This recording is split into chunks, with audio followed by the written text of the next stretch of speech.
50টা বছর হবে। আপনারা এখন সংবাদপত্রগুলা ঘেটে ঘেটে দেখবেন এল নিনো পৃথিবীর দিকে আসছে। 2024-এ একদিকে বৃষ্টি হবে, অন্য দিকে খরা লেগে যাবে, পানির জন্য মানুষগুলা মারা যাবে।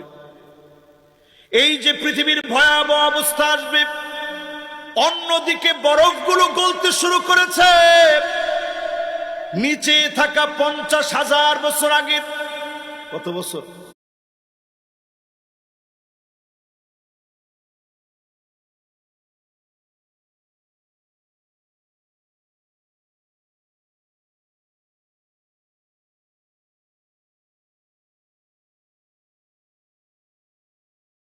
আপনার আঙ্গুলটাকে বিচার দিনে যখন কতগুলো শিশু বাচ্চা মারা যাচ্ছে। আচ্ছা, আপনি দেখেন তো